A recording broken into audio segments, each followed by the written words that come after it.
चलिए जी, अभी स्टार्ट करते हैं। आज का सेशन हमारा है आज का सेशन है हमारा एसपीडीटी के हवाले से। और ये कुछ ब्लूम टेक्सोनोमी भी मैंने बीच में ऐड की है ताकि किसी को आप उसमें कॉपी में लिख लीजिएगा। डिस्कस परफॉर्म एसपीडीटी बूस्ट कन्वर्टर है हमारा आज का, और इसमें हमने इंडक्टर वोल्ट बैलेंस और कैपेसिटर चार्ज बैलेंस देखना है यूजिंग मल्टीसिम। तो इसमें अगर आप देखें तो आपको नज़र आ रहा होगा कि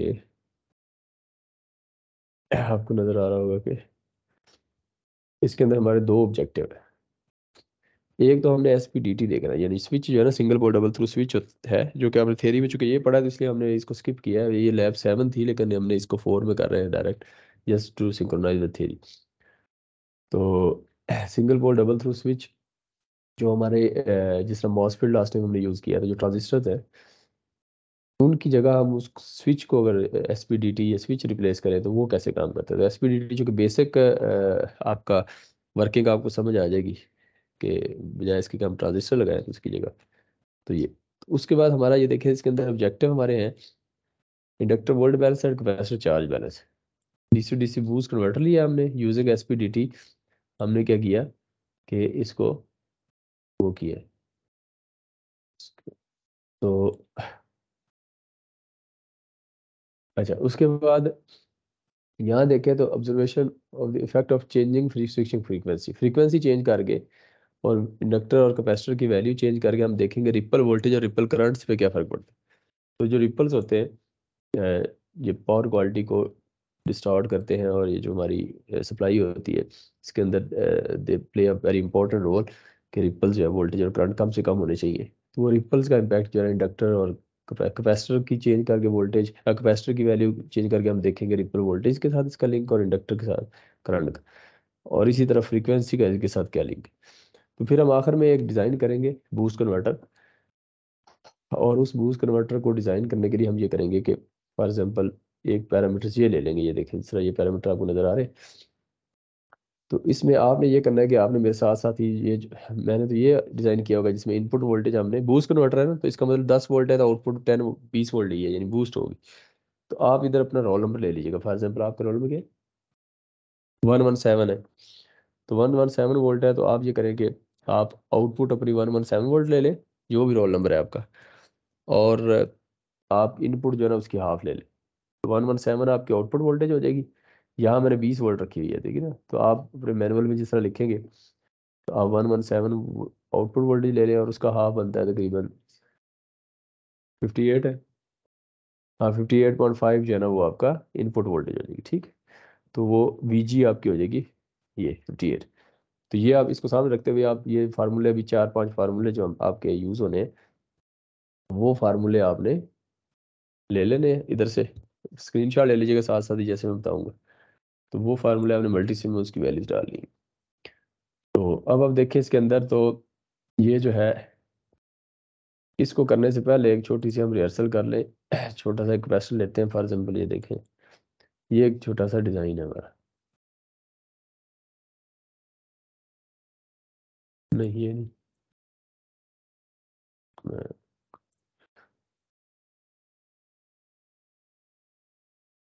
फॉर एग्जाम्पल ये है एक छोटा सा सर्किट।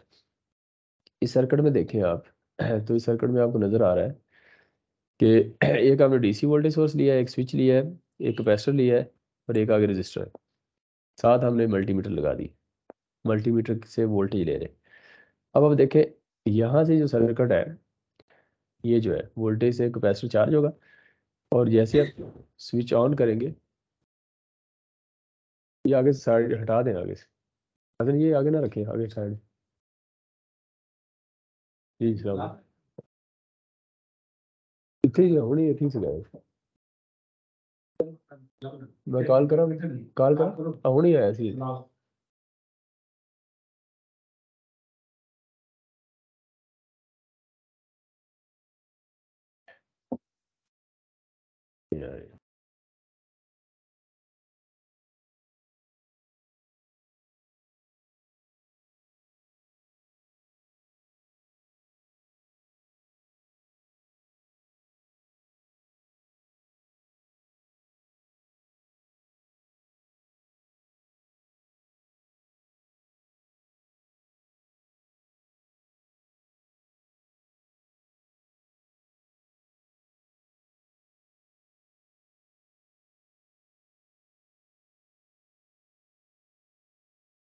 चलिए एक्सेल।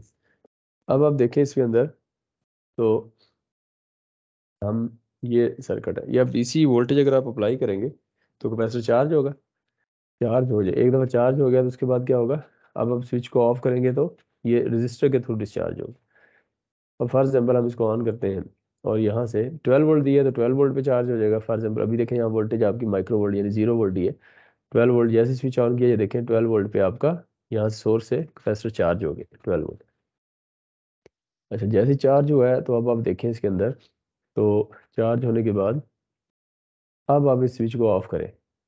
जैसे ऑफ करेंगे तो ये देखें 8 वोल्ट, 6 वोल्ट, 5, 6, 3, 2.9, ये डिस्चार्ज हो रहा है थ्रू दिस रजिस्टर। तो ये डिस्चार्जिंग हो रही है। ये प्रैक्टिकल सर्किट्स में भी इसी तरह होगा। तो ये डिस्चार्जिंग है। अब ये डिस्चार्जिंग के लिए कितना टाइम लेगा, ये इसका टा होता है, tau is equal to R C. इस वक्त देखें तो 1000 माइक्रोफेरेड, 1000 माइक्रोफेरेड,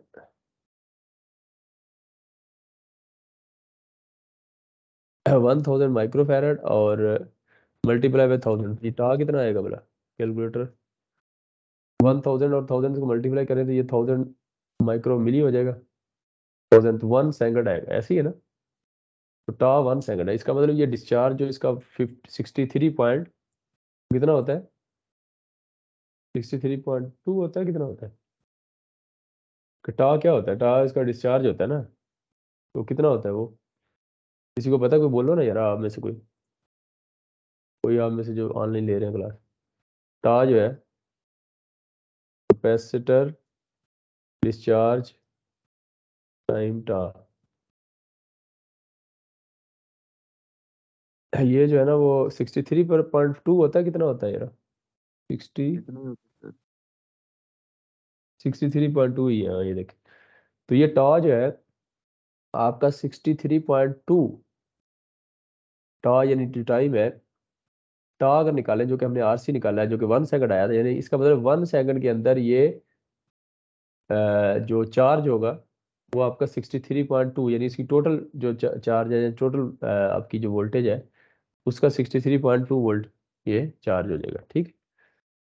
अच्छा, अब इसी तरह डिस्चार्ज होगा अगर, तो डिस्चार्ज देखिए टा जो है क्या है, वो आपका फिर इसका 1000 में से 63.2 माइनस करें तो ये 36 है, ये क्या बनता है ये।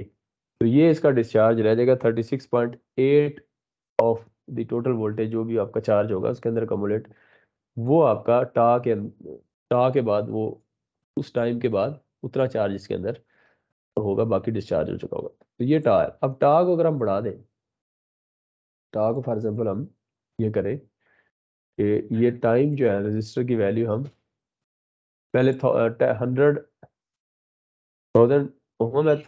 ओम कर दें फॉर एग्जाम्पल। अब हम रन करें, अब पहले इसको चार्ज करते हैं और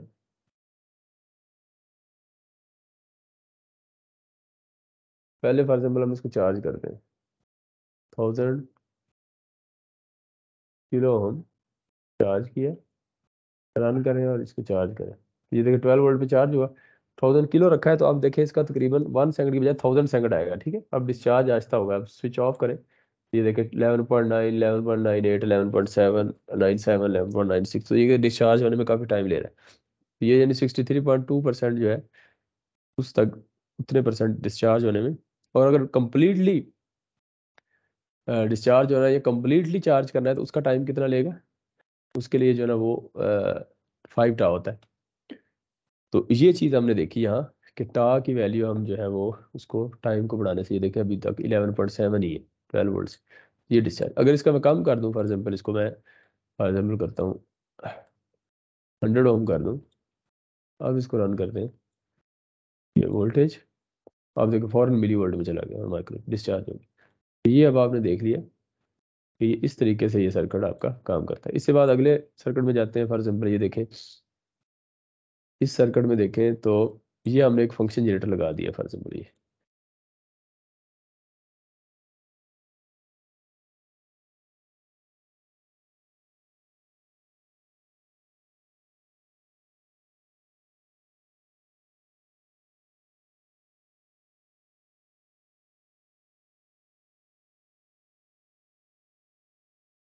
सर आवाज नहीं आ रही आपकी।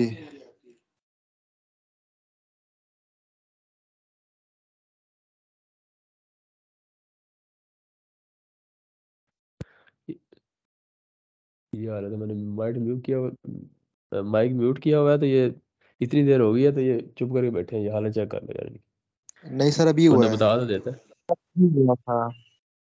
अच्छा अच्छा, चले बहरहाल माइक तो काफ़ी अर्से का म्यूट था, चले ठीक है। चले, ये फंक्शन जनरेटर अगर आप देखें, तो फंक्शन जनरेटर के अंदर आप ये 60 हर्ट्ज फॉर एग्जांपल हमने फ्रीक्वेंसी रखी है, और इसी तरह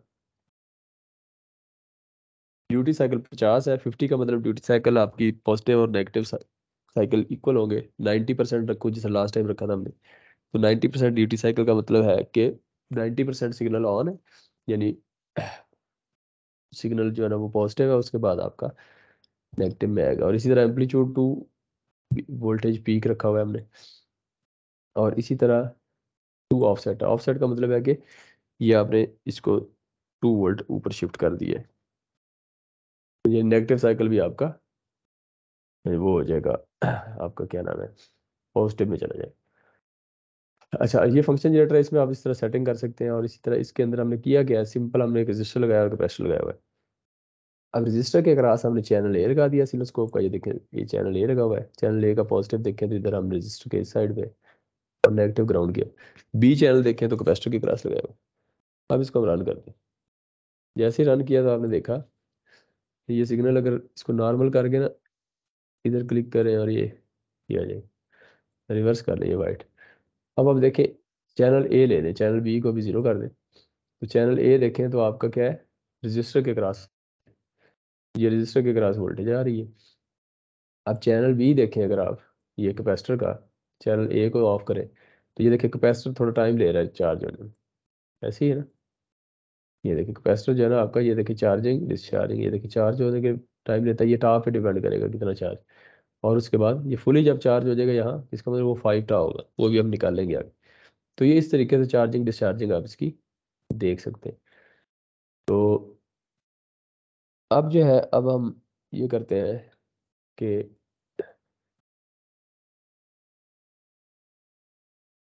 अच्छा अब आप देखें तो इसके अंदर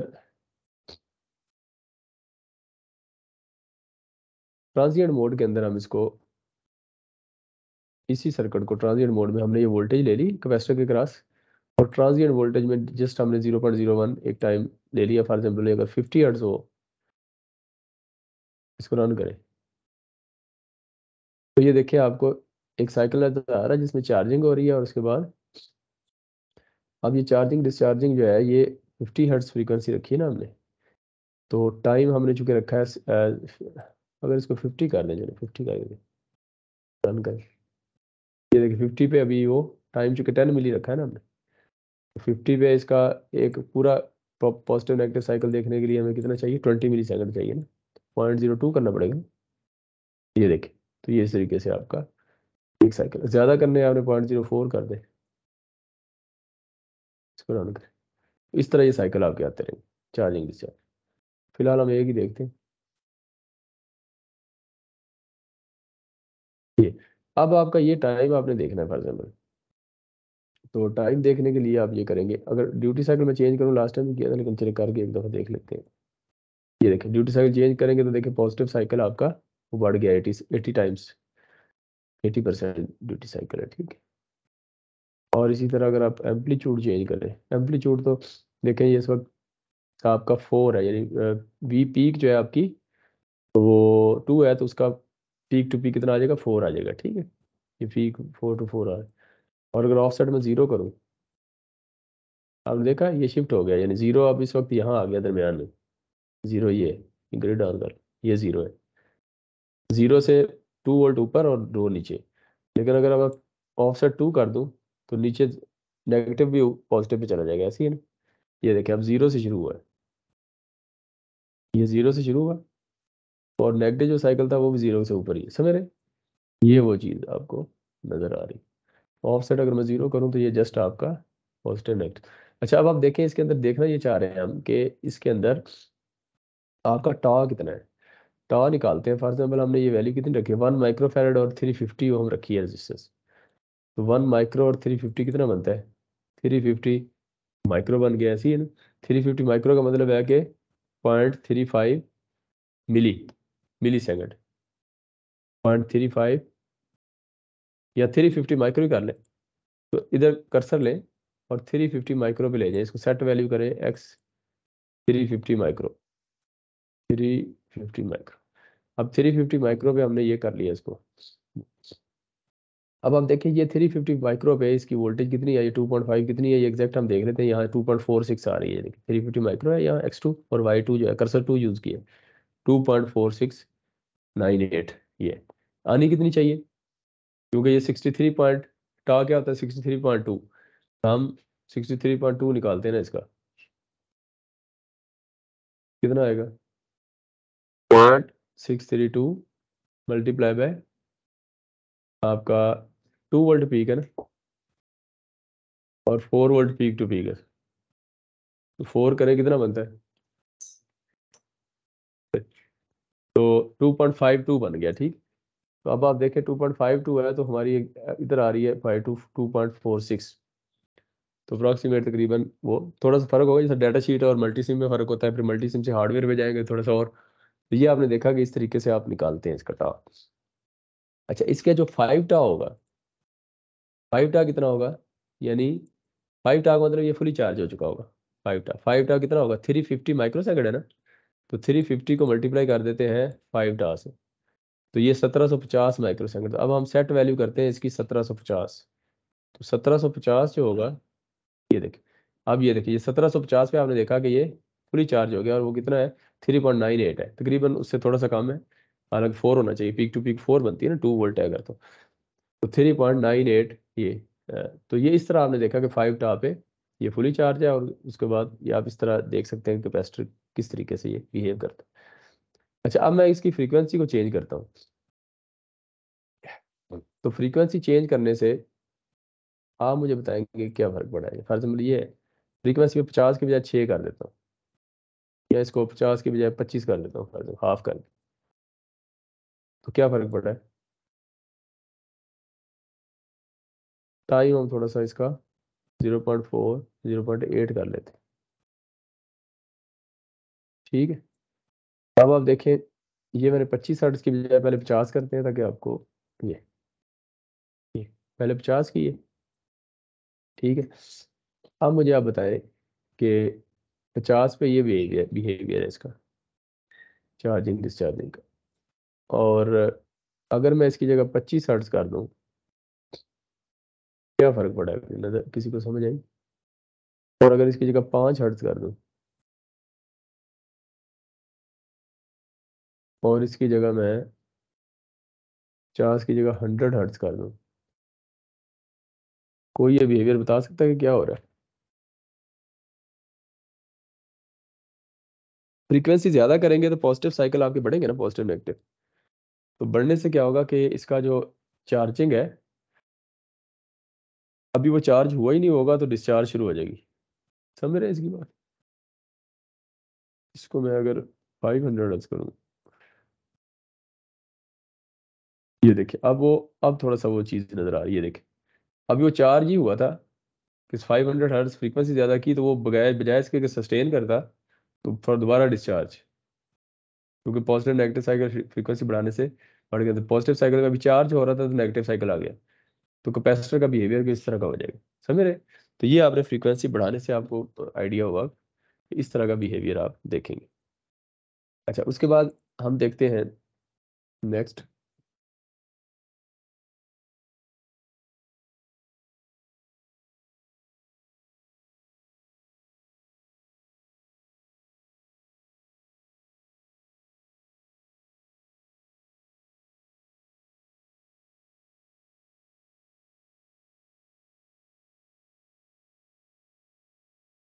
चलो कर लेंगे, हाँ इधर ही हैं आप, चलिए ठीक है जी।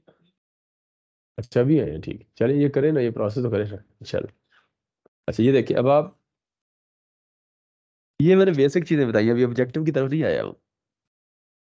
अब इसके अंदर देखें तो ये एक हमारा सर्किट बनता है, ये बूस्ट कन्वर्टर हमने लिया है एक रेफरेंस के तौर पे। अब बूस्ट कन्वर्टर जो है, डिजाइन तो बाद में देखेंगे, ये बूस्ट है कन्वर्टर, ये आपने थ्योरी में पढ़ा है ना, बूस्ट कन्वर्टर, इंडक्टर, ये कैपेसिटर, रजिस्टर, ये और इसके अंदर ये आपका ट्रांजिस्टर है, मॉसफेट है ये। तो अब आप देखिए ये ट्रांजिस्टर, और इधर हमने शॉर्ट की डायोड लगाया हुआ है। शॉर्ट की क्यों लगाया यहाँ, क्योंकि high frequency 1 kilohertz, high frequency और हाई करंट के लिए शॉर्ट की इज बेटर। और अगर फास्ट स्विचिंग डायोड लगाते हैं तो वो क्यों लगाते हैं, वो हमने पिछले सर्किट में इसके गेट पे लगाया था, क्योंकि गेट पे करंट बहुत कम होता है मिली एम्पेयर में। तो फास्ट स्विचिंग डायोड जो है वो लो करंट और हाई फ्रीक्वेंसी एप्लीकेशन के लिए बेस्ट है, तो इसलिए हमने उसको इधर लगाया था। इधर वो यूज़ नहीं हो सकता, क्योंकि लोड हमारा 100 वाट इस तरह होगा, 5-10 एम्पेयर इस तरह करंट ज़्यादा होगा, तो फिर इनमें ज़्यादा हाई करंट चाहिए, तो फिर शॉर्ट की डायोड इज़ बेटर। नॉर्मल जो जनरल पर्पस डायोड क्यों नहीं लगाया इधर, क्योंकि general purpose diode high frequency पे काम नहीं करता। आपने लास्ट टाइम हमने देखा था, जनरल पर्पस पे नेगेटिव साइकिल, हाई फ्रीक्वेंसी करते थे तो नेगेटिव साइकिल भी पास हो जाता था, तो वो ये हाई फ्रीक्वेंसी पे काम नहीं करेगा। तो ये इस तरीके से हमने, अब ये सर्किट है, अब इसकी जगह हमने एसपीडीटी लगाना है। हम ये नहीं चाहते कि ये स्विच और ये लगाए। अब देखिए इसका फंक्शन क्या है, यानी यानी ये आपका क्या है, ये क्लॉक वोल्टेज है, सिंपल क्लॉक वोल्टेज हम इसके गेट को देते हैं, जो कि हमने लास्ट टाइम देखा भी था मॉसफेट में, कि जब इसका गेट को हम ट्रिगर करते हैं तो वी थ्रेशोल्ड वोल्टेज होती है, थ्रेशोल्ड वोल्टेज पे इसका ड्रेन टू सोर्स ऑन हो जाता है, शॉर्ट हो जाता है। जैसे ही ये शॉर्ट होगा, इसका मतलब सर्किट क्या बनेगा, 10 वोल्ट से इंडक्टर, और इंडक्टर से यहाँ से शॉर्ट होगा, ये एक सर्किट बन जाएगा। और इधर आपका कैपेसिटर और रजिस्टर का सर्किट अलग से बन जाएगा, ठीक है। और अगर मैं इसको शॉर्ट ना करूँ, शॉर्ट करने का मतलब है फिर ये शॉर्ट की डायोड रिवर्स बायस हो जाएगा, ये भी ओपन हो जाएगा, ऐसे ही है ना, क्योंकि इस साइड पे वोल्टेज एनोड की तरफ इसकी कम हो जाएगी, शॉर्ट जो हो गया।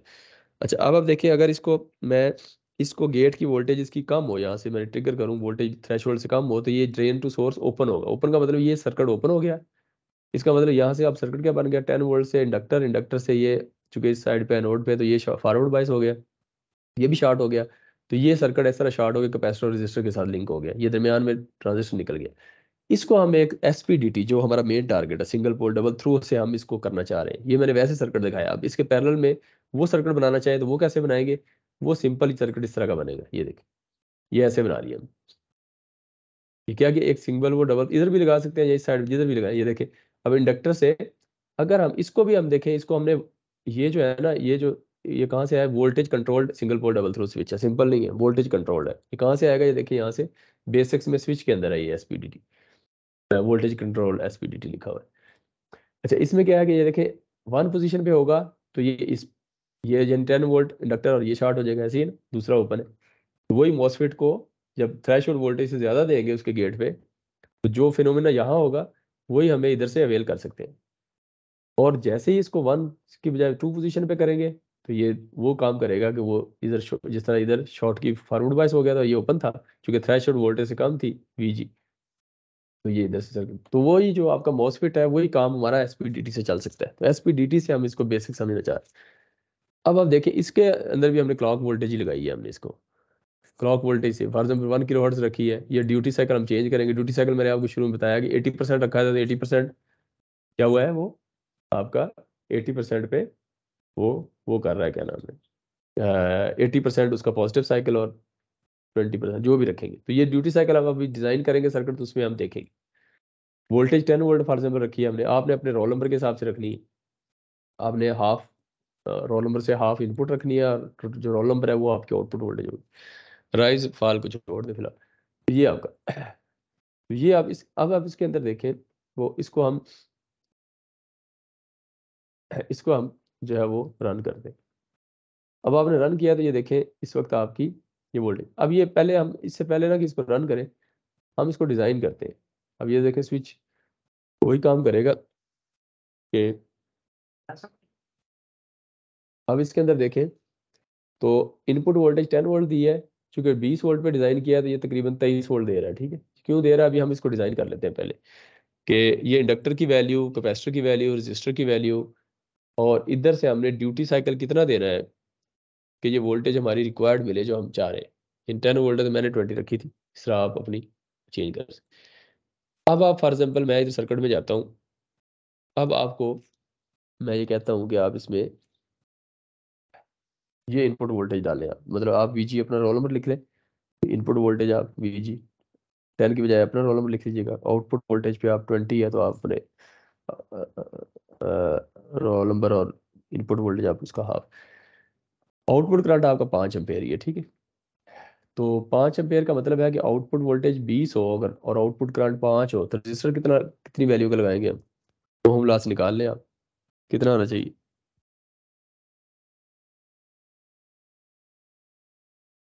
तो बताएगा कि कितना आएगा? अगर आउटपुट वोल्टेज हमारी 20 वोल्ट है सर और 4 ओम। आउटपुट करंट 4, हाँ 4 ओम, तो हमने इधर मल्टी सिम में ये 4 ओम निकाल दिया, ठीक है। इस तरह आप भी देख लें।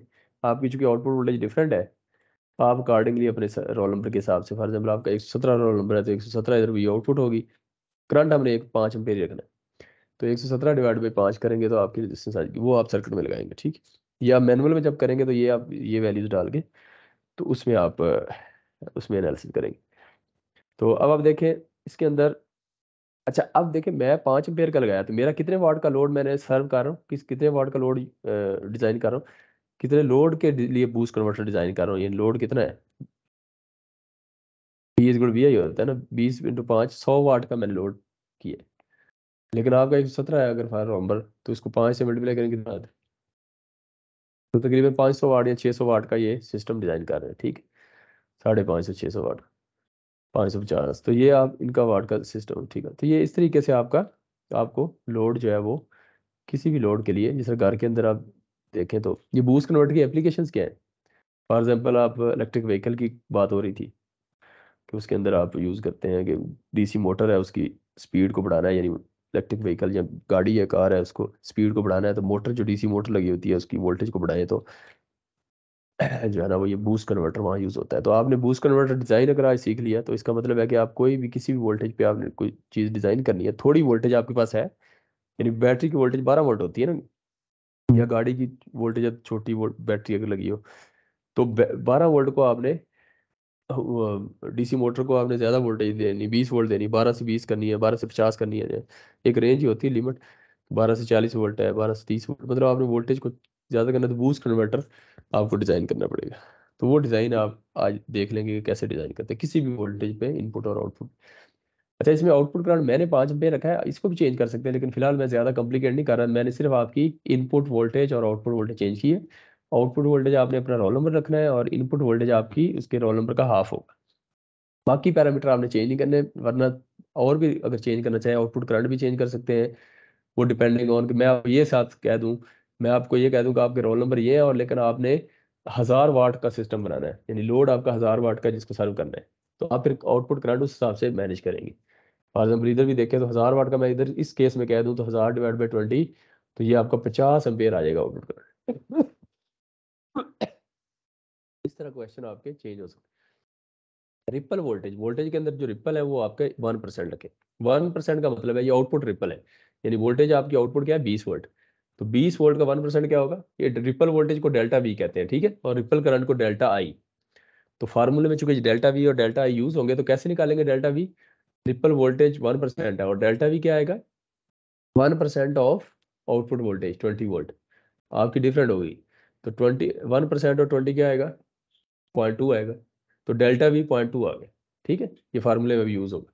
और डेल्टा आई क्या होगा, रिपल करंट 10% ऑफ 5 एम्पेयर, तो 10% ऑफ 5 एम्पेयर क्या होता है 0.5, 0.5 एम्पेयर, तो 0.5 एम्पेयर आपका डेल्टा आई आएगा। फ्रीक्वेंसी हमने 1 किलोहर्ट्ज रखी है, तो आप किसी भी फ्रीक्वेंसी पे आप इसको बूस्ट कन्वर्टर को डिजाइन कर सकते हैं।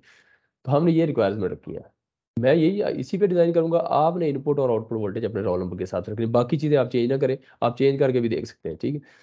अच्छा अब आप देखें, आप चलते हैं ये फार्मूले आप स्नैपशॉट ले लें या जैसे आप, इससे आप डिज़ाइन करना, ये डिज़ाइन करके फिर आखिर में मुझे वो अपने पेज पे जिधर भी आप डिज़ाइन करें ना अपने रोल नंबर से उसकी स्नैपशॉट मुझे टीम्स में एक छोटा सा मैं आपको एक क्वेश्चन पूछूंगा ना, तो वो उस क्वेश्चन के अंदर ही अपलोड कर देना, या आप उधर लिख देना, या कैसे लिखेंगे वो उसमें क्या आपने डिज़ाइन किया है तो उसके अंदर आपकी वैल्यूज़ क्या आई हैं, वो वैल्यूज़ आप बता दीजिएगा रोल नंबर के हिसाब से। अब आप देखिए ड्यूटी साइकिल सबसे पहले निकालें। अब ड्यूटी साइकिल क्या है, मल्टी सिम के अंदर हमें ये ड्यूटी साइकिल निकालना है, ये ड्यूटी साइकिल हमें एंटर करना है, कितना आएगा ये हमें निकालना पड़ेगा अभी फार्मूले से। ये ड्यूटी साइकिल, इंडक्टर की वैल्यू, कैपेसिटर की वैल्यू और रजिस्टर की मैंने तो निकाल लिया, आप अपने रोल नंबर के हिसाब से निकाल लें। कैपेसिटर इंडक्टर की निकालनी है और ड्यूटी साइकिल निकालनी है, ये तीन चीजें निकालनी है तो हमारा बूस्ट कन्वर्टर डिजाइन हो जाएगा। ऐसे ही है ना, क्योंकि मैं 10 वोल्ट पे कर रहा हूँ तो मैंने इनपुट वोल्टेज 10 रखी है। तो जब मैं ये सारी डिजाइन कर लूंगा वैल्यूज, फिर जब मैं रन करूंगा तो मुझे आउटपुट वोल्टेज और करंट कितना मिलना चाहिए, 20 वोल्ट आउटपुट वोल्टेज और करंट 5 एम्पेयर। तो आपका अपने हिसाब से होगा, जब आप रन करें अगर वो मिल रहा है इसका मतलब आपका सर्किट सही डिजाइन हुआ। ये अब आपने देखना है। अब आप देखें फॉर एग्जाम्पल इधर, तो ड्यूटी साइकिल वी और वी जी, ये फार्मूला ले लें, बुक में से कोई फार्मूला ले लें आप। आपका हो सकता है बुक में थोड़ा डिफरेंट हो इससे फार्मूला, जो भी आपका ड्यूटी साइकिल निकालने का फार्मूला आपको वहाँ यूज हुआ है आप उसको ले लें, उसमें वैल्यूज पुट करें।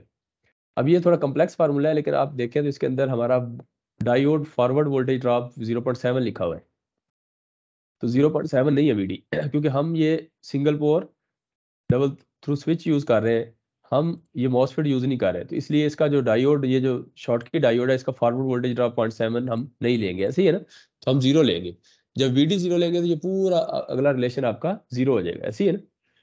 और इसी तरह आर एल इंडक्टर की रेजिस्टेंस, जो इंडक्टर की रेजिस्टेंस होती है जिसको इंडक्टिव रिएक्टेंस कहते हैं, वो भी जीरो है।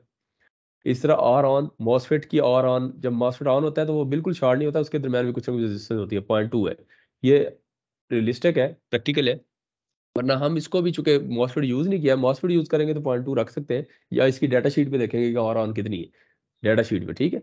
डाटा शीट पे हमने देखी भी थी इधर फॉर एग्जाम्पल, बल्कि मैं अभी दिखा दूँ, लास्ट टाइम हमने जो लैब की है ना फॉर एग्जाम्पल, ये इसकी मैं एक डाटा शीट निकालता हूँ फॉर एग्जाम्पल, ये वाली आई आर एफ दिस। तो ये देखिए आई आर एफ दिस में, ये देखिए आर डी एस ऑन लिखी हुई है, ये देखिए 0.007 ओम। अब ये जो 0.007 ओम है, ये आपने उधर जब डिजाइन करना है सर्किट, तो इस सर्किट के अंदर आर ऑन आपकी 0.2 नहीं होगी, आप डाटा शीट से देखेंगे हर जो भी मॉसफेट यूज करें। चूंकि हम मॉसफेट यूज ही नहीं कर रहे हैं, हम तो जस्ट स्विच यूज कर रहे हैं अभी, तो स्विच के अंदर ये चीजें निगलेक्ट हो जाएंगी, क्योंकि स्विच तो ऑन ऑफ करता है, उसके अंदर ये ऑन शाम कुछ नहीं है चक्कर, ठीक है। और इसी तरह मॉसफेट की भी फॉरवर्ड रेजिस्टेंस नहीं होगी, तो वो भी खत्म हो जाएगी। तो अब आप देखें इसके अंदर V over V G is equal to 1 over D prime रह जाएगा, बाकी सारा रिलेशन खत्म हो जाएगा, ठीक है। तो आपका भी ये रिलेशन बनेगा। आप ये करें कि इसके अंदर आप वैल्यूज पुट करें, वैल्यूज पुट करने के बाद आप रिलेशन निकालें। तो ये देखें इसमें चूंकि 0.7 वोल्ट ड्रॉप किया हुआ, तो ये 58.5 आया है। लेकिन मैं अपना निकालता हूँ अभी, चूंकि मेरा रिलेशन आएगा V ओवर वी जी इनपुट है, और 1 ओवर डी प्राइम को ऊपर ले जाऊँ तो ये VG ऊपर चला जाएगा ना, VG ओवर V आ जाएगा 10 डिवाइड बाई 20.5, 0.5 आ गया मेरा डी प्राइम। तो डी कैसे निकालूंगा, duty cycle 1 minus D prime, क्योंकि डी और डी प्राइम क्या है, डी वो है जो जिसमें ऑन है, और डी प्राइम जो ऑफ है, ये ऑफ वाला निकला है डी प्राइम, तो इसमें से -1 करूँ तो 0.5 मेरा बचेगा, ऐसे ही ना। तो मैं इधर रख दूंगा इसके अंदर 0.5 का मतलब 50% मेरा ड्यूटी साइकिल। तो मैंने ड्यूटी साइकिल अभी अपना डिसाइड कर लिया फार्मूले से। अब मुझे कैपेसिटर और इंडक्टर की वैल्यू निकालनी है, रजिस्टर की निकाल ली है मैंने।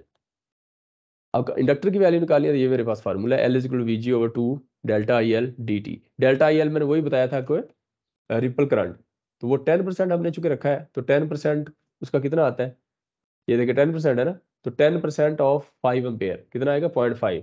तो 0.5 मैं इसकी जगह एंटर कर दूंगा, तो ये देखिए डेल्टा आई एल मैंने 0.5 रख दिया। बाकी वीजी इनपुट वोल्टेज मेरी 10 है, आपका रोल नंबर जो होगा उसका हाफ रखें। नीचे 2 फार्मूला है, डी क्या है, ड्यूटी साइकिल आप पहले निकाल चुके हैं, 0.5 है मेरा आया, तो मैं इसको 0.5 रखूंगा। और इधर ये टी एस क्या है, ये फ्रीक्वेंसी का अपोजिट है 1 ओवर एफ, तो 1 के फ्रीक्वेंसी रखी है हमने, तो 1 ओवर 1 के 0.02। इधर मेरा चूंकि 5 आ रहा है ड्यूटी साइकिल, तो मेरा इंडक्टर की वैल्यू थोड़ी डिफरेंट आएगी, मैं वो निकाल लेता हूँ। 10 डिवाइड बाई ये भी 10 ही हो जाएगा, तो ये आ जाएगा आपका 1, और ये इधर 58.5 की बजाय ये 0.5 हो जाएगा मेरा, ऐसे ही है ना। और इसको मल्टीप्लाई करूंगा 0.001 पे, तो ये मेरा आएगा 0.0005, यानी दूसरे लफ्ज में 0.5 मिली हेनरी आएगा, ऐसे ही है ना। तो मेरी वैल्यू इंडक्टर की आ जाएगी 0.5 मिली हेनरी, मैं इधर लिख देता हूँ 0.5 मिली हेनरी, ठीक है मिली। ये मेरा इंडक्टर भी डिजाइन हो गया, ये इंडक्टर मेरा 0.5 मिली हेनरी हो गया, ठीक। अब मैंने कैपेसिटर का डिजाइन करना है, ये फार्मूला आपको यूज करना है, ये आप इसको स्क्रीनशॉट ले लें। उसके बाद कैपेसिटर की वैल्यू निकालनी है, C is equal to V over 2 R delta V D T S. बाकी वैल्यूज वही आर, रजिस्टर की वैल्यू है 4 ओम, हमने लोड की रेजिस्टेंस ले लिया। डेल्टा वी आपका रिपल वोल्टेज है, तो रिपल वोल्टेज देखें 1% ऑफ 20, क्योंकि आउटपुट वोल्टेज आप 20 है ना, तो आपका रोल नंबर जो भी होगा आप उससे निकालेंगे 1% ऑफ। अगर आपका 117 आउटपुट वोल्टेज है तो आप 1% कितना आएगा 1.17 है। हाँ 1.1, नहीं नहीं यार 117 है ना, तो 1% ऑफ 117 कितना आएगा 11.7 आएगा।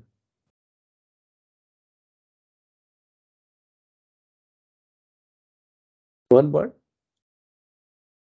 तो फिर ये 1% ऑफ 20 वोल्ट का कितना आएगा?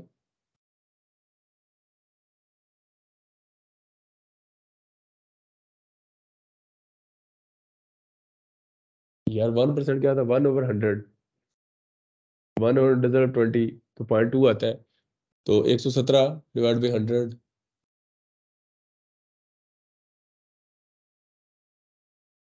117 का, हाँ ठीक है ना, 1.17, 0.2 से ज्यादा ही आ रहा है ना, ठीक है ठीक है। तो आपका 1.17 आएगा, ठीक है। तो मेरा 0.2 आएगा, ये 20 है।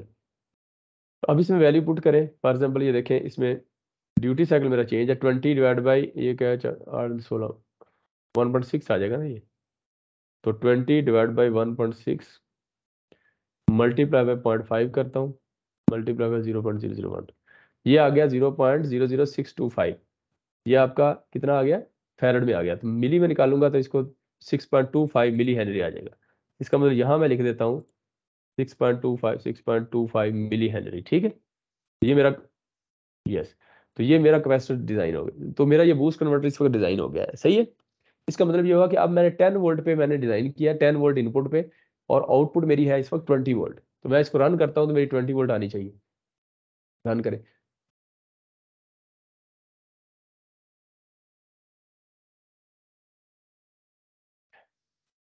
क्या अगर error has been found in the net list, do you want to, error क्या है?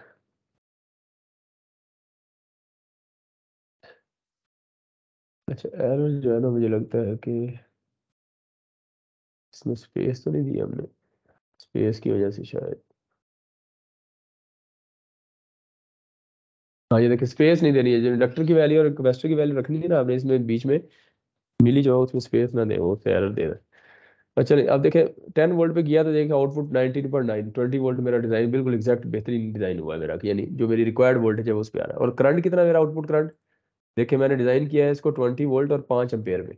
तो 5 एम्पेयर, ये देखिए इस वक्त मेरा 4.98 जो भी, तो वो 5 एम्पेयर पे मेरा वो, और 20 वोल्ट मैंने पूरा डिजाइन कर दिया। तो इस तरह आप अपना डिजाइन करेंगे। ये एक आपका पहला टास्क हो गया कि आपने अपने रोल नंबर के हिसाब से इसको डिजाइन करना है, ठीक। तो अब आप देखें तो ये डिजाइन करेंगे, ठीक है। तो अब आप जब डिजाइन कर लेंगे, ये देखिए आपका इंडक्टर डिजाइन हो गया। अब हमारे ऑब्जेक्टिव्स की तरफ आते हैं। यानी अब हमारे ऑब्जेक्टिव इस ये डिजाइन के बाद शुरू हो जाएंगे कि हम इसको कैसे करेंगे। अब इसके अंदर एक चीज और मैं आपको इसमें दिखाता हूँ। फॉर एग्जाम्पल देखें, ये मेरी वोल्टेज आई है ना। अब ड्यूटी साइकिल में चेंज करता हूँ। अभी तो मेरा 0.5 मैंने डिजाइन किया है प्रॉपर, लेकिन मैं वैसे ही फॉर एग्जाम्पल 80% रख देता हूँ।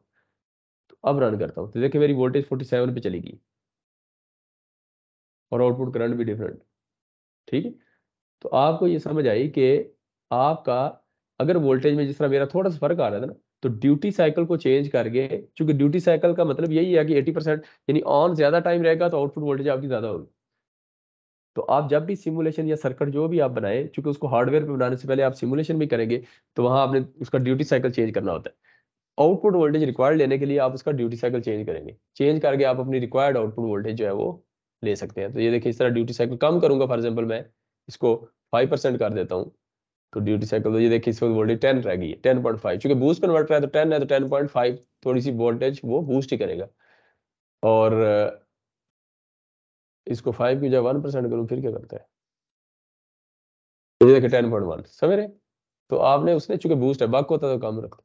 तो ये आपने इसको देख लिया कि आपका वोल्टेज अगर रिक्वायर्ड ना है तो आप थोड़ी सी वेरिएशन, फार्मूले से ज़्यादा एग्जैक्ट तो नहीं आएगी वैल्यू, जिस तरह हमारी 0.1 में फर्क थोड़ा सा आ रहा है, इसके को इतना इम्पैक्ट भी नहीं है। लेकिन फिर भी आप अगर इसको एग्जैक्ट 90-20 करना चाहें, तो आप अपना ड्यूटी साइकिल थोड़ा सा पॉइंट में चेंज करके तो आप इसकी रिक्वायर्ड वैल्यू बना सकते हैं, ठीक है। अच्छा, अब देखें, ये तो हो गया हमारा। अब हम आगे चलते हैं नेक्स्ट। अब फॉर एग्जाम्पल ये हम इसी को, ये तो इंटरेक्टिव मोड में देखा ना, हम इसी को ट्रांजिएंट मोड में देखते हैं। ये मैंने जस्ट सर्किट वैसे बनाया मॉसफेट में, ये हम यूज नहीं करेंगे अभी। हम सिंपल क्या कर रहे हैं, एसपीडीटी से कर रहे हैं। तो वही जो हमारा एसपीडीटी पहले बना हुआ था, उसमें हमने आउटपुट वोल्टेज और करंट वही लगाई हुई है जो इंटरेक्टिव मोड में थी, यानी ये जो थी। बस इसको हमने ट्रांजिएंट में किया है सिंपल। तो ट्रांजिएंट में करके फॉर एग्जाम्पल हमने n टाइम 2 रखा है, इसको रन करें। तो जैसे ही रन किया तो आपने देखा यहाँ क्या हुआ है कि आउटपुट वोल्टेज आपकी जो है वो, चूंकि इधर देखें हमने, इधर वो थोड़ी वोल्टेज ज़्यादा है, ये देखें कितनी मान रही है तकरीबन, ये तकरीबन आप देखें तो 24 वोल्ट बन रही है। क्यों, इसकी वजह क्या, कोई बता सकता है मुझे, कोई वजह बता दे, क्योंकि हमने तो 20 वोल्ट के लिए डिज़ाइन किया है। कोई आप में से बताए है? नहीं, बूस्ट तो होना ही है। देखिए ये इनपुट, ये आउटपुट करंट है, ये नीचे वाला 5 एम्पेयर जो हमने डिज़ाइन किया है, और ये आउटपुट वोल्टेज है। लेकिन आउटपुट वोल्टेज 20 वोल्ट के लिए अप्लाई यूज़ किया, लेकिन ये 23.5 से 24 तकरीबन 24 वोल्ट तक आ रही है।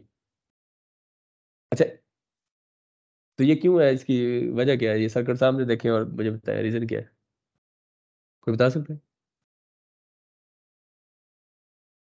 कोई नहीं, सारे लग रहा है गेमों शेमों के चक्कर में बस वेट कर रहे हैं इनकी जान छुटे तो बस।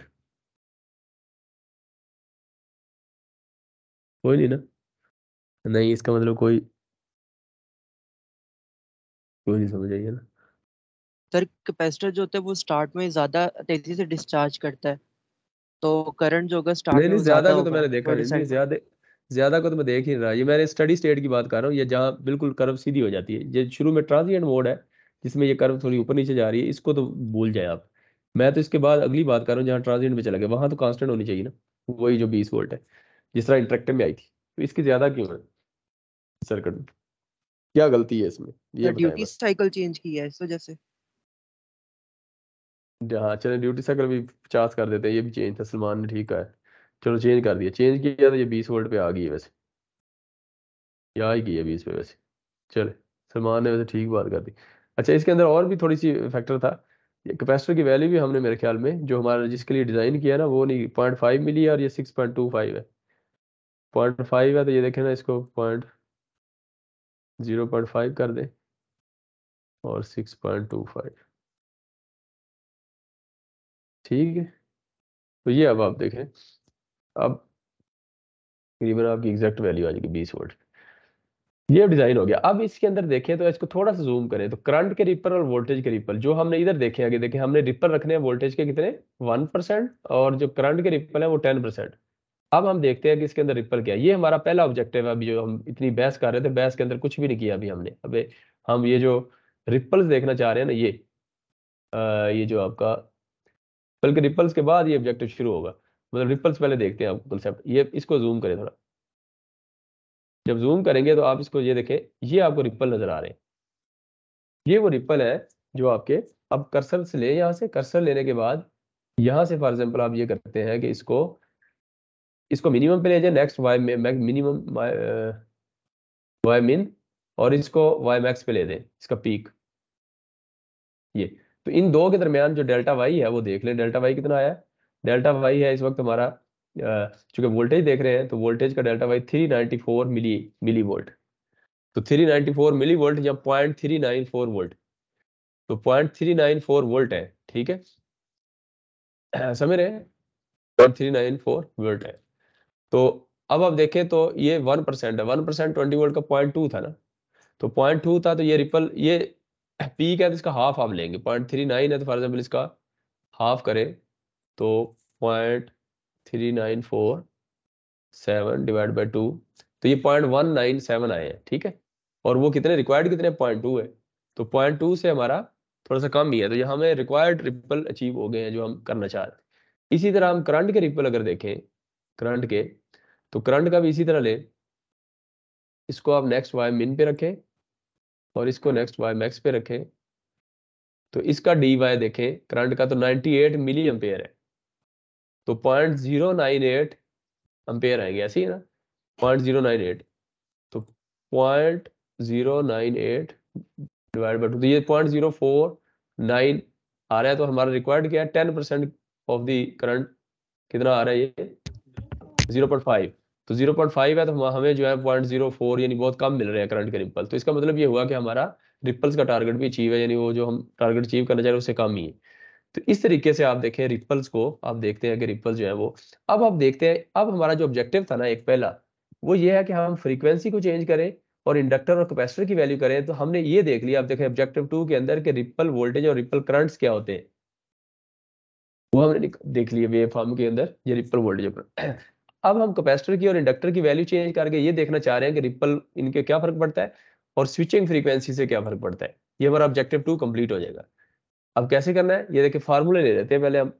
फॉर एग्जाम्पल हम देखें तो हम इंडक्टर वैल्यू है, इंडक्टर के अंदर देखें तो करंट का रिलेशन, इंडक्टर के अंदर हमने इंडक्टर की वैल्यू को चेंज करना है और ये डेल्टा आई एल देखना है, रिपल कितने बढ़ते हैं। वीजी हमारा कांस्टेंट है, हमने वीजी को नहीं छेड़ा, लेकिन वीजी इनपुट वोल्टेज 10 वोल्ट है तो वो 10 ही रखेंगे। ड्यूटी साइकिल हमने चेंज नहीं किया, फ्रीक्वेंसी हमने नहीं चेंज की, इसलिए टीएस भी कांस्टेंट रहेगा। तो हम सिर्फ देखेंगे एल और डेल्टा आई एल। इसका मतलब ये हुआ कि ये एक चीज और भी आपको समझ आई कि इंडक्टर का ताल्लुक आपका रिपल करंट के साथ है और कैपेसिटर का ताल्लुक अगर आप अगले फार्मूले में देखें तो कैपेसिटर का ताल्लुक रिपल वोल्टेज के साथ है, रिपल करंट के साथ नहीं है। सी, तो अब हम इसका पता चला कि इंडक्टर से हम रिपल करंट जो रिपल है उसके करंट के वो चेंज हो। अब इंडक्ट क्या क्या चेंज होगा, मतलब किस तरह, इनवर्स रिलेशन है या डायरेक्ट रिलेशन है? क्यों जुनेद? फार्मूला देखे ना, ये एल और डेल्टा आई एल ये इनवर्स है ना। तो इसका मतलब है कि इंडक्टर की वैल्यू बढ़ाएंगे, ये रिपल को इधर ले जाए इंडक्टर इधर ले जाए चाहे, तो इंडक्टर की वैल्यू बढ़ाएंगे तो रिपल्स आपके कम हो जाएंगे। तो इसका मतलब ये होगा कि यहाँ इंडक्टर की वैल्यू में बढ़ाता हूँ 0.5 है ना मिली, तो 0.5 की बजाय मैं 5 मिली कर देता हूँ, या थोड़ा ज्यादा कर दे 50 मिली कर दे। तो अब आप रिपल देखना, रन करें तो अब वो वेव है हम देखें करंट की बिल्कुल स्मूथ हो गई है, इसके रिपल भी देखें तो बहुत कम हो गए होंगे। कितने कम हुए हैं वो वैसे देख भी लेते हैं इसके अंदर, अगर इसको जूम करें आप, नेक्स्ट वाई मिन और इसको नेक्स्ट वाई मैक्स, तो डेल्टा वाई कितना है 99 मिली और इसका हाफ कितना आएगा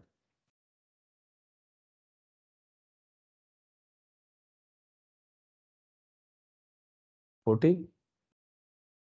तो पहले कितने थे, पहले कितने, अच्छा चलिए इसको याद रखना, ये डी वाई आपका इसको 99 मिली है एम्पेयर, ठीक है बस, ठीक है 99 मिली रखें फिलहाल, ठीक है। तो हाफ करेंगे सर, अब 99 मिली है इस वक्त आ रहा है डी वाई। अब हम इसको चेंज करते हैं, फॉर एग्जाम्पल इंडक्टर की वैल्यू बढ़ाते हैं, बढ़ाने से कम होने चाहिए ना।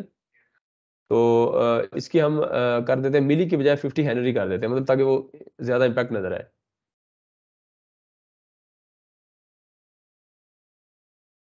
अब हम देखते हैं इसके अंदर ये,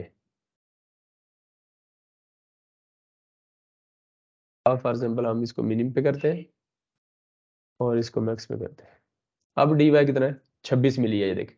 तो इंडक्टर की वैल्यू मैंने बढ़ाई तो ये देख 26 मिली रह गए, पहले 90 थे ना, 99 ये सर। तो इंडक्टर की वैल्यू बढ़ाने से आपके रिपल कम हो रहे थे। ऑब्जेक्टिव के अंदर आपने देखा कि इंडक्टर की वैल्यू से रिपल करंट का डायरेक्ट इनडायरेक्ट रिलेशन है। तो इंडक्टर की आप रिपल्स करंट को कम करना चाह रहे हैं तो एक तरीका तो ये प्रॉपर इसकी डिजाइन करें, दूसरा ये है कि आप इंडक्टर की वैल्यू को वैसे ही बढ़ा दें तो रिपल करंट आपके कम हो जाएंगे। और ये अच्छा, अब रिपल वोल्टेज है तो रिपल वोल्टेज का देखें रिलेशन, तो वो आपका कैपेसिटर के लिए है, तो ये भी इनका इनडायरेक्ट रिलेशन है। बाकी पैरामीटर हम नहीं छेड़ रहे। अब इसको ये वैल्यू वही कर देते हैं, ये 0.5 मिली थी, इसका हम वही रखते हैं।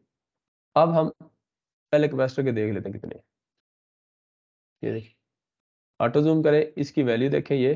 तो कैपेसिटर के रिपल हमने पहले देखे थे, कितने थे बोला, कितने थे बोला,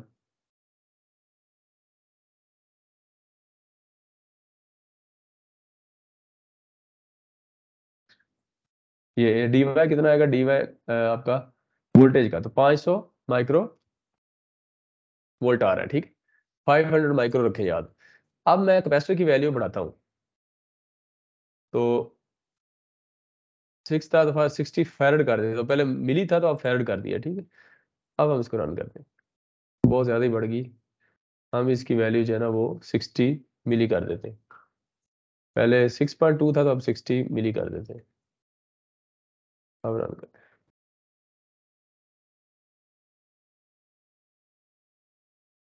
ये देखिए।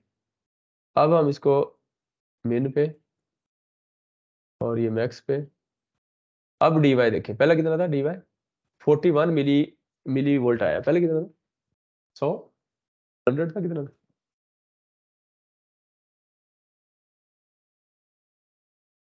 पहले 500 था, यस। अब देखिए 41 रह गया, तो कैपेसिटर की वैल्यू बढ़ाने से आपके तो आपने दूसरे ऑब्जेक्टिव में ये दूसरी चीज देखी कि कैपेसिटर की वैल्यू का डायरेक्ट इनडायरेक्ट रिलेशन है रिपल वोल्टेज के साथ। अब हम स्विचिंग फ्रीक्वेंसी चेंज करते हैं, अब दोनों वैल्यूज नहीं चेंज करेंगे, इसकी 6.25, अब हम फ्रीक्वेंसी चेंज करेंगे। पहले रन करते हैं। आज फ्रीक्वेंसी के साथ क्या रिलेशन है पहले तो मुझे ये बताएं ना। ये देखिए टीएस है ना, तो टीएस इधर भी टीएस है, ये देखिए इंडक्टर के अंदर भी टीएस है, और दोनों का डेल्टा आईएल को उधर ले जाए, डेल्टा आईएल को उधर ले जाए, इंडक्टर को नीचे ले आए, तो डेल्टा आईएल और फ्रीक्वेंसी का रिलेशन क्या होगा, टीएस का डायरेक्ट है तो फ्रीक्वेंसी का इनडायरेक्ट हो जाएगा ना। और कैपेसिटर के अंदर भी डेल्टा वी यानी रिपल वोल्टेज जो है कैपेसिटर के, उसका फ्रीक्वेंसी के साथ इनडायरेक्ट रिलेशन होगा। इसका मतलब फ्रीक्वेंसी बढ़ाएंगे तो रिपल कम होंगे, दोनों में, करंट के भी और वोल्टेज के भी, फ्रीक्वेंसी में दोनों का इकट्ठा रिलेशन। अब हम इसमें रन करते हैं फल, ये दूसरा ऑब्जेक्ट हमारा इस टास्क के बाद कंप्लीट हो जाएगा। यानी हम देखते हैं, आप चेंज करेंगे सिर्फ फ्रीक्वेंसी, 1 किलो है, 1 किलो पे हमने रिपल देख लिए दोनों, कितने आए थे, कितने थे,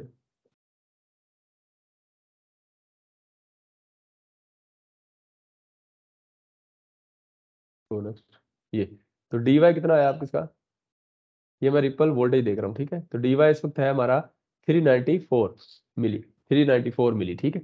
अब याद रखना 394। अब मैं फ्रीक्वेंसी इसकी 1 किलो है, बढ़ा देता हूँ, 100 किलो कर देता हूँ फॉर एग्जाम्पल।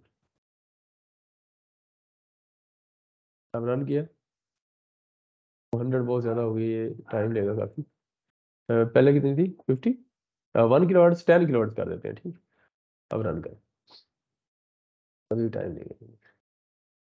चले बस ये स्टडी स्टेट आ गया है, तो बस हम इसको स्टॉप करते हैं और इधर ही चेक कर लेते हैं। स्टॉप किया और इसको वोल्टेज रिपल देखते हैं, ये देखिए, इसको जूम करें और इसमें पहले 394 था ना, अब हम देखते हैं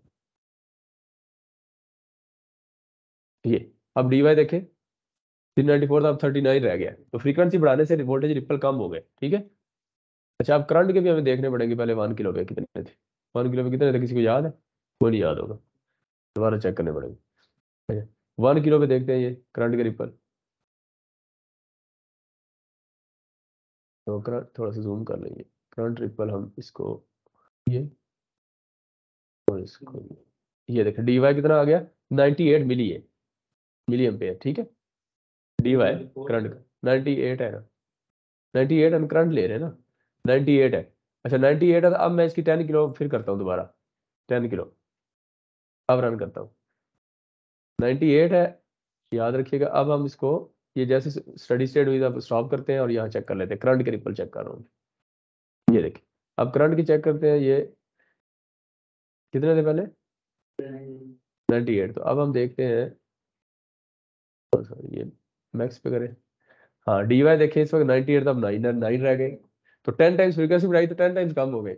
तो अब आपने देखा करंट के रिपल, तो आपका दूसरा ऑब्जेक्टिव कंप्लीट हुआ, कि जिसके अंदर हमने ये देखा कि चेंजिंग फ्रीक्वेंसी, स्विचिंग फ्रीक्वेंसी और इंडक्टर कैपेसिटर की वैल्यू से रिपल वोल्टेज और करंट में क्या फर्क पड़ता है। और इसका कंक्लूजन ये निकला कि स्विचिंग फ्रीक्वेंसी का इनडायरेक्ट रिलेशन है बोथ रिपल वोल्टेज और करंट के साथ, और कैपेसिटर की वैल्यू जो है यानी फैराड, उसका इनडायरेक्ट रिलेशन है सिर्फ वोल्टेज के साथ, और इंडक्टर का है सिर्फ करंट के साथ, रिपल करंट। तो ये हमारा ऑब्जेक्टिव 2 कंप्लीट हो गया बूस्ट कन्वर्टर के केस में। इस तरह बक कन्वर्टर भी ले सकते हैं, बक बूस्ट, फिर ये एक लंबी थ्योरी है कि कितने आप कहाँ का, लेकिन फिलहाल बेसिक थ्योरी समझ आ गई आपको कि ये चीज़ है।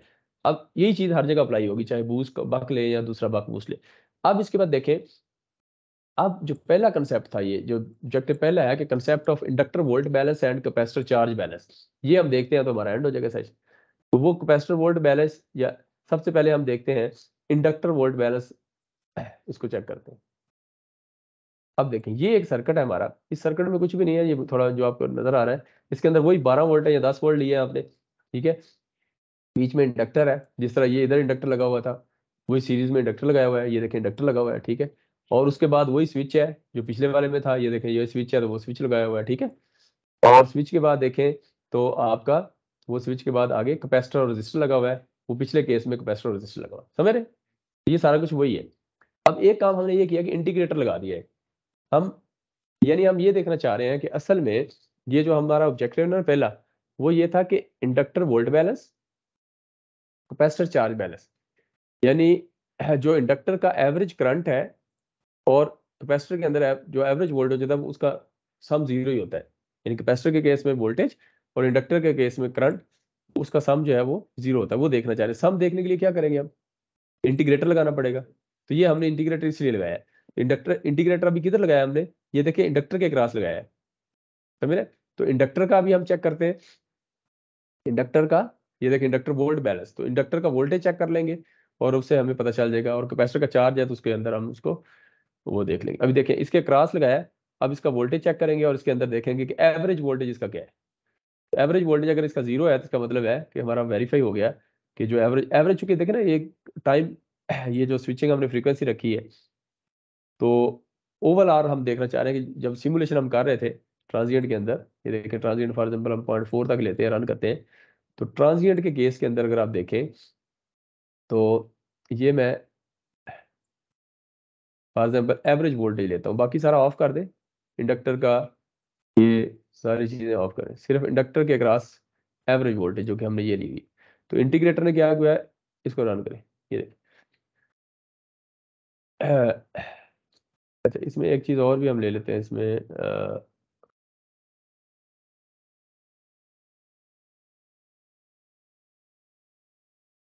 इंडक्टर की वोल्टेज भी ले लेते हैं। ये इंडक्टर के अक्रॉस वोल्टेज है और क्या नाम है, अच्छा इंडक्टर की वोल्टेज ऑफ करें, ये देखें। अब ये जो आपका एवरेज वोल्टेज नजर आ रही है आपको, जीरो पे लाइन नजर आ रही है, ठीक है। जीरो का मतलब ये हुआ कि आपका जो भी इंडक्टर के अक्रॉस जो वोल्टेज होगी, यानी पॉजिटिव नेगेटिव जो आपकी वो साइकिल चल रही है, उसका जो एवरेज बनेगा वो जीरो होना चाहिए, ऐसी है ना। अब ये जीरो निकालने के लिए आप इसका एक और तरीका भी है, वो ये है कि आप इसको जूम करें यहाँ से, फॉर एग्जाम्पल आप इसको यहाँ से जूम करें कोई भी वैल्यू, ये देखें, ये अब देखिए इतने साइकिल आ रहे हैं पॉजिटिव नेगेटिव, समझ रहे। अब ये सारे साइकिल्स की एवरेज, ये इंटीग्रेटर का काम ये है कि सारे इकट्ठे कंबाइन कर देता है पॉजिटिव नेगेटिव। हम किसी एक का लेके चेक कर लेते हैं कि जीरो आता है कि नहीं। फॉर एग्जाम्पल हम ये पॉजिटिव साइकिल लेते हैं और ये नेगेटिव साइकिल, इस पॉजिटिव और इस नेगेटिव का जीरो होना चाहिए ओवरऑल। अब देखते हैं, ये कर्सर से लेते हैं, कर्सर ले, कर्सर को इधर, ये देखिए ये कांस्टेंट वैल्यू है इधर पॉजिटिव में, तो किसी भी जगह पे रख दें एक ही वैल्यू है, सही है ना। और इसी तरह इसको एक कर्सर को आप इस नेगेटिव पे रख दें, एक ही वैल्यू ना, कांस्टेंट एक, तकरीबन एक ही लाइन है। अब इसका टाइम देखें, अब यहां से लेके यहां तक ये टाइम कितना है,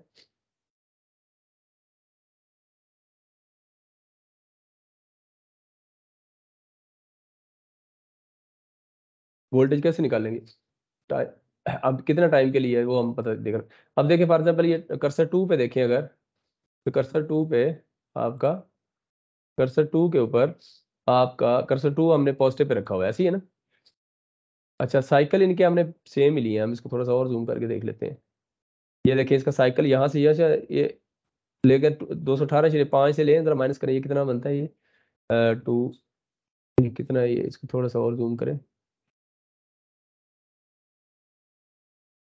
217 218 है ये, बल्कि ये 218 है, 218 से 218.5 और फिर 218.5 से देखें क्या है ये 219.1। ये नेगेटिव साइकिल ज्यादा है या पॉजिटिव या कितना है,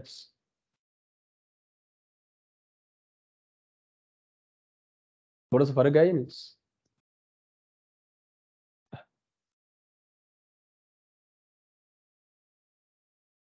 अब देखिए कर्सर पॉजिटिव पे रखे थे, चले ये कैलकुलेट भी हो सकता है, वरना ये देखिए अप्रोक्सीमेट रखे, अभी फिलहाल साइकिल तकरीबन सेम ही है, थोड़ा सा फर्क है, वो थोड़ा सा फर्क है, फिर उस रेशो से हम मल्टीप्लाई करेंगे, समझ रहे हैं ना। अच्छा अब देख ज्यादा आएगा तो हम देख, ये देखिए टू पे है, टू कर्सर देखें, वाई टू देखें, वाई टू कितना 11.94 है, 11.9 है, ठीक है, ये 11.9 है। और अच्छा कर्सर वन हमने ये नेगेटिव साइकिल पे रखा हुआ है, तो कर्सर वन वाई वन कितना है, ये 12.2 है। तो 12.2 है, तो ये अब देखें 218.5, इसका निकालना ही पड़ेगा टाइम हमें। अब मुझे बताया कि टाइम कितना है, तब उस हिसाब से फिर हम मल्टीप्लाई करेंगे तो फिर एग्जैक्ट आएगी। देखिए 218.5 माइनस ये कितना है, 218 है ना मिली, तो 0.5 बनता है, ऐसी है ना।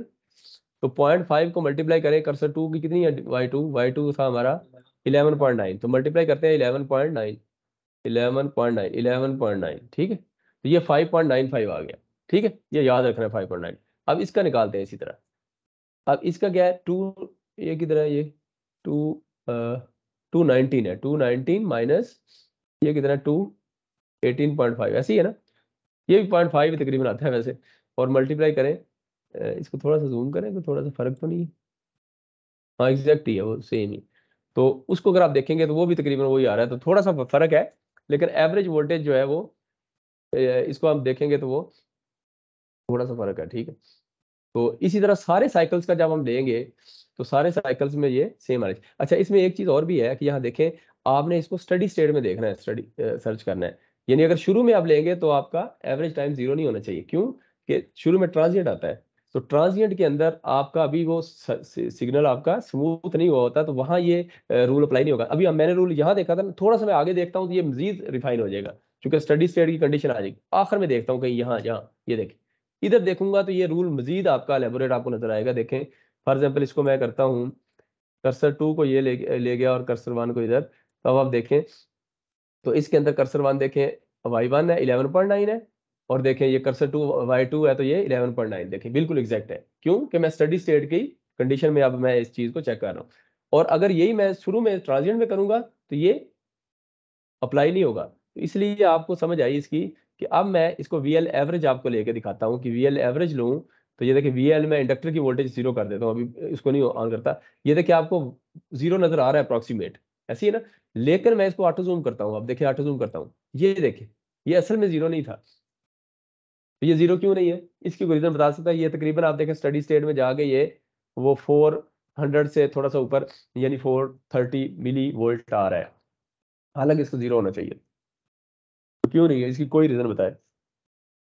ये इसलिए नहीं है कि इंटीग्रेटर जो आपका जो ऊपर लगाया हुआ है ना आपने इंटीग्रेटर, ये तो इंटीग्रेट, ये तो शुरू से जो सिग्नल शुरू से स्टार्ट हुए हैं सबकी एवरेज ले रहा है, तो शुरू में सिग्नल तो अनबैलेंस है, ट्रांजिएंट है, तो ट्रांजिएंट में पॉजिटिव की वैल्यू कुछ है, नेगेटिव की वैल्यू कुछ है, तो वे इंटीग्रेटर ने उसके शुरू को भी ऐड किया है, तो शुरू को जब ऐड किया जो कि ट्रांजिएंट था, उस केस में ये 425 तक कहीं चला गया ये, उसके बाद ये देखें सीधा हो गया, सीधे का मतलब है कि अब आपकी स्टडी स्टेट के अंदर स्ट्रेट का मतलब है कि एवरेज वोल्टेज 0 है, स्ट्रेट का मतलब ये है, ठीक है। तो ये जो मैंने आपको बताया कि 400 मिली वोल्ट क्यों यूज कर रहा है, ये 0 क्यों नहीं हुआ, ये वो जो शुरू का ट्रांजिएंट टाइम है उसमें इंटीग्रेटर ने दोनों को ऐड किया, वहां अनबैलेंस था जो हमने देखा भी है। अब ये चीज अगर आप मजीद एलेबोरेट देखना चाहें तो ये आपको देखना, ये मैग्नीफाई नजर आएगा, कौन सा वाला, फॉर एग्जाम्पल देखें मैं आपको ये मैग्नीफाई करके दिखाता हूँ, ये देखिए ये ट्रांजिएंट है ना, ये ट्रांजिएंट के केस में कोई कोई सर्कल नहीं है, देखिए फॉर एग्जाम्पल यहाँ ले लें, ये देखें अब इसके अंदर आप देखें, ये चीज ऑब्जर्व करें जरा,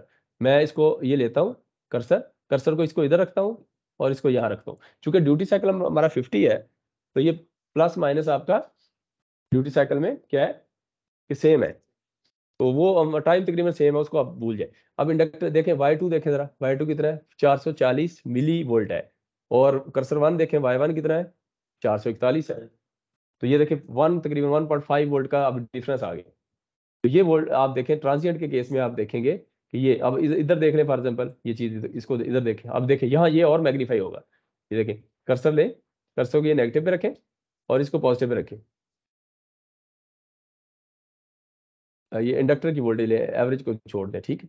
अब देखें इसमें देखें आप कर्सर 2 देखें, कर्सर 2 में y2 कितना है 714 714 मिली वोल्ट है, और कर्सर 1 देखें तो y1 11 है, किधर 714 मिली का मतलब है कि 0.7 वोल्ट, और y1 जो है वो 11 वोल्ट है, तो एवरेज क्या आएगा, अब देखें 11 और 11 को माइनस करें ना उससे 0.7 से, तो एवरेज आएगा तकरीबन आपका 11.9 है, बल्कि 11.9 माइनस 0.7 करें तो 11.2 आएगा, तो कुछ वैल्यू आ रही है, वो जो एवरेज वैल्यू आपको नजर आ रही है वो असल में ये थी, ये जो आपको एवरेज वैल्यू कुछ पॉजिटिव नजर आती है, इसको जब ऑफ करें, ये जो आपको 4, तो वो शुरू में इंटीग्रेटर ने ऐड कर दी, ठीक है, लेकिन जहां कांस्टेंट होगी इसका मतलब है वहां आपका स्टडी स्टेट में आपका वो हमने देख लिया सिग्नल। तो ये आपने ऑब्जेक्टिव 1 के अंदर, ये जो अभी तक हमने ये इतनी लंबी बहस की है, इसके अंदर हमने इंडक्टर वोल्ट बैलेंस देखा है कि इंडक्टर वोल्ट बैलेंस, इसके अंदर ऑब्जर्वेशन हमारी क्या आई, पहले का मैंने कंक्लूड कर दिया, दूसरे ऑब्जेक्टिव का ये जो उसको कंक्लूड कर रहा हूँ कि इसके अंदर जो पहला ऑब्जेक्टिव टास्क है ऑब्जेक्टिव 2 का, कि इंडक्टर वोल्ट बैलेंस, यानी आपकी इंडक्टर की जो वोल्टेज है वो आपकी स्टडी स्टेट के अंदर 0 हो जाती है, एवरेज वोल्टेज स्टडी स्टेट में, और उसके बाद आपकी उसमें जो आपको जो इंटीग्रेटर जो आपको कुछ ना कुछ वोल्टेज देता है, जो ऐड करके ये 4 30 मिली वोल्ट या जो, ये इस वजह से आती है कि उसकी रीज़न क्या होती है? उसकी रीज़न ये होती है कि आपका जो शुरू में ट्रांजिएंट पीरियड होता है उसके अंदर आपकी वोल्टेज में इनबैलेंस होता है, तो इसलिए वो ये इंटीग्रेटर जो है ना वो आपकी कुछ पॉजिटिव वैल्यू देता है, ठीक। लेकिन जैसे इंटीग्रेटर कांस्टेंट होता है इसका मतलब है कि वहाँ आपकी एवरेज वोल्टेज जीरो होगी, और वो हमने एक साइकिल की डिफरेंट ट्रांजिएंट मोड में और स्टेडी स्टेट में चेक भी की। अब कैपेसिटर चार्ज बैलेंस के अंदर देखें, ये आखिरी एजेंडा है हमारा, कैपेसिटर चार्ज बैलेंस, और इसको करके हम इसको एंड कर देते हैं। तो कैपेसिटर चार्ज बैलेंस में देखें, ये तो हमारा ये हो गया, ये देखें इसको ये लगाना, ये वही सेम सर्किट है। और उसके बाद कैपेसिटर चार्ज बैलेंस को अगर आप देखें इसके अंदर मैं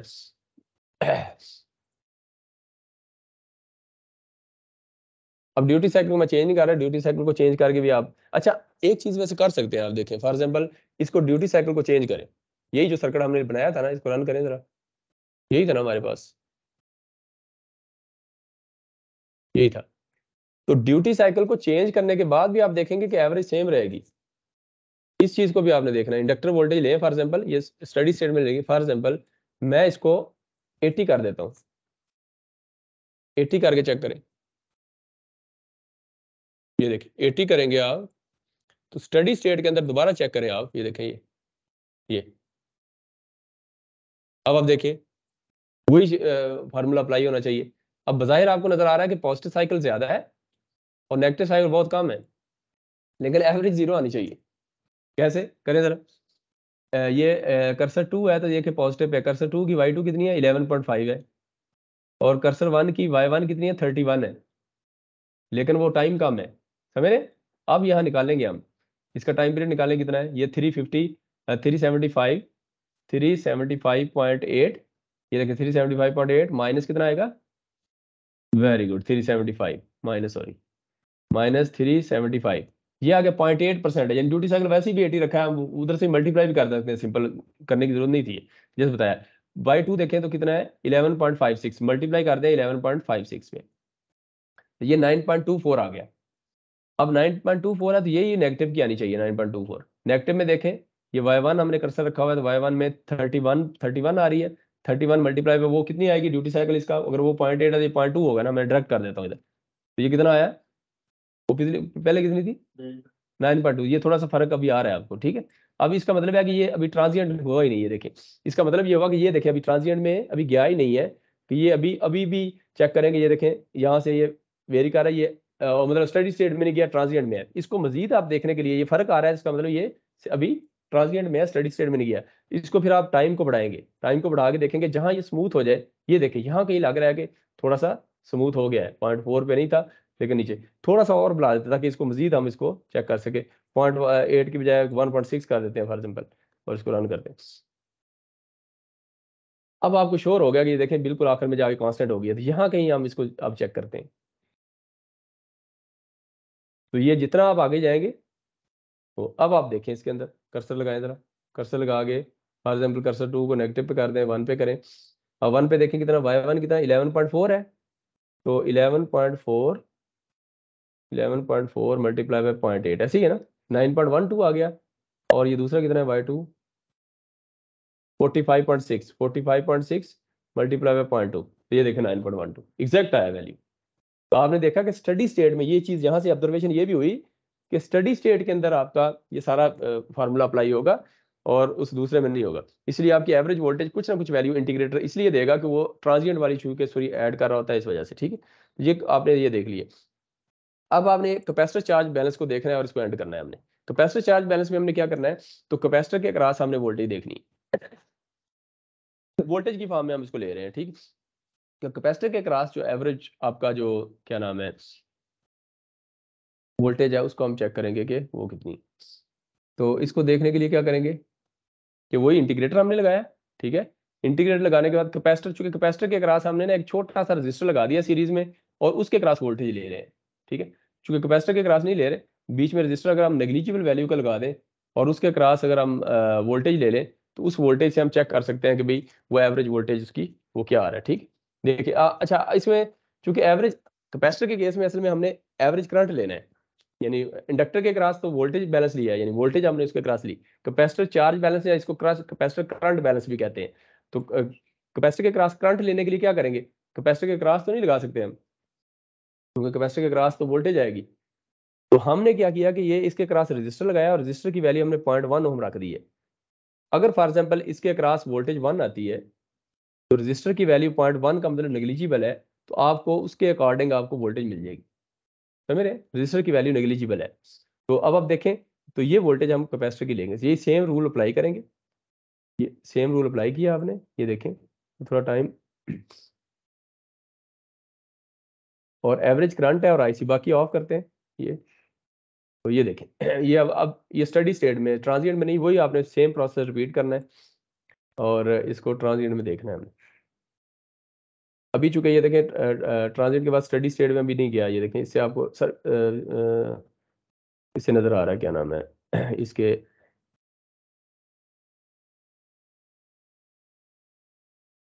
तो अभी ये स्टडी स्टेट में जाएगा थोड़ा सा, फिर हम चेक कर लेते हैं, ताकि एक ही वैल्यू चेक करूंगा इस तरह। मैंने चूंकि पिछला मैंने इंडक्टर वोल्ट बैलेंस में डिटेल बता दिया, तो इसमें एक ही वैल्यू चेक करके हम उसको देख लेते हैं। अभी चूंकि स्टडी स्टेट में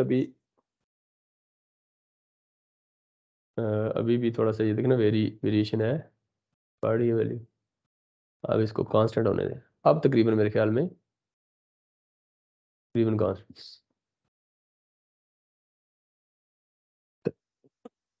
अब इसको चेक करने का तरीका यह है कि मैं आईसी को ऑफ करता हूँ और इसको ऑटो जूम करता हूँ। ये देखें अभी भी बढ़ रहा है ये। अगर ये कांस्टेंट हो जाएगा ना, तो इसका मतलब है कि मेरा वहाँ स्टडी स्टेट कंडीशन आ जाएगी, वहाँ मेरा ये कैपेसिटर चार्ज बैलेंस अप्लाई होगा। अब देखें तकरीबन कांस्टेंट हो गया, ये बिल्कुल सीधी लाइन हो गई। तो अब मैं इसको चेक करता हूँ आईसी। ठीक, ये अब आपका हो गया। बेहतर ये था कि हम ट्रांजिएंट टाइम ज्यादा रखें। अभी तो मैंने ये रखा है ना, फॉर एग्जाम्पल इसको क्लिक करें, ये मैंने 1 रखा है, तो 1 की बजाय 2 रख के देखें, लेकिन थोड़ा टाइम लगेगा, तो मैं वो नहीं कर रहा। 2 पे रखें या 3 पे रख के आखिर में चेक करें आखिरी वैल्यू। तो मैं इसको अभी यहीं बस एंड करके यहाँ देखता हूँ, ये तकरीबन यहाँ ये कुछ अप्लाई होगा ये देखें, इसको जूम करें, ये ये देखिए यहाँ कर्सर ले, ये देखिए कर्सर 1 इधर रख लें, फॉर एग्जाम्पल कर्सर 2 देखें, y2 देखें -4.5 है और y1 4.5 है, तो एग्जैक्टली फॉलो किया।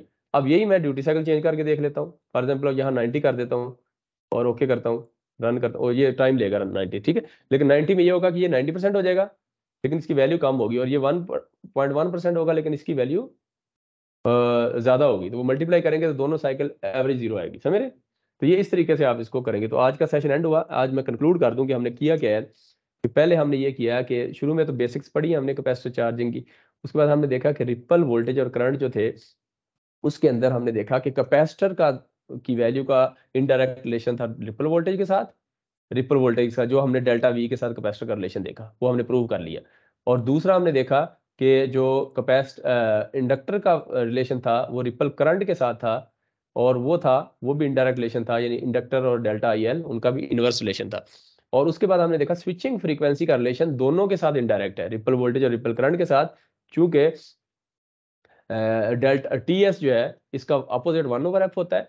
तो फ्रीक्वेंसी का रिलेशन जो रिपल डेल्टा आई एल ले तो उसका इनवर्स रिलेशन बनेगा, और इसी तरह फ्रीक्वेंसी का इधर भी रिलेशन जो डेल्टा वी के साथ भी इनवर्स बनेगा। तो ये एक ऑब्जेक्टिव पूरा हुआ था। उसके बाद हमने देखा कि इंडक्टर के क्रॉस जो वोल्टेज है, वो हमने इंडक्टर के क्रॉस वोल्टेज ली, एवरेज वोल्टेज सेम आती है, चाहे ड्यूटी साइकिल चेंज करें जो मर्जी करें, लेकिन एवरेज वोल्टेज सेम 0 उस वक्त आती है, यानी पॉजिटिव नेगेटिव सेम होती है, उस वक्त आती है जब आपका स्टडी स्टेट कंडीशन और ट्रांजिएंट के अंदर नहीं आती। तो या तो उसके बाद हमने देखा कैपेसिटर चार्ज बैलेंस, यानी कैपेसिटर करंट बैलेंस। उसके लिए हमने कैपेसिटर की सीरीज में एक करंट लगा दिया, एक छोटा सा रजिस्टर लगा दिया, ताकि नेग्लिजिबल वैल्यू का हो, ताकि उसके क्रॉस जो वोल्टेज ले वही एक्चुअल वोल्टेज हो हमारी। तो यानी उसके क्रॉस जो वोल्टेज है ना, वही उसको एज अ करंट के तौर पे हम देख सकें। यानी देखें ना, V is equal to I R होता है ना, ओहम लॉ। अगर उसके अंदर रेजिस्टेंस को कम कर दें, तो फॉर एग्जाम्पल हम देखें, हम करंट देखना चाह रहे हैं आई, तो वी ओवर आर, अगर वोल्टेज 1 हो और रेजिस्टेंस की वैल्यू 0.1 हो, ठीक है, तो क्या आ जाएगा, 10 एम्पेयर आ जाएगा। तो मतलब करंट को हम देखना चाहें तो रजिस्टर की वैल्यू कम कर दें, तो और उसको चेंज नहीं कर रहे, तो इनडायरेक्टली हमने ये देखना करंट चाह रहे थे, तो उसको हमने रजिस्टर के वैल्यू के साथ देखा है। तो रजिस्टर के क्रॉस, तो वो हमने देखा कि कैपेसिटर के क्रॉस जो करंट है उसकी एवरेज वैल्यू 0 होती है in case of steady state. तो ये हमारा ओवरऑल सिनेरियो खत्म हुआ। तो ये थोड़ा टाइम हमारा एंड ज़्यादा हो गया। तो बस एक छोटा सा मैं अभी क्विज डालूंगा, तो बस उसको आप आंसर करें और फिर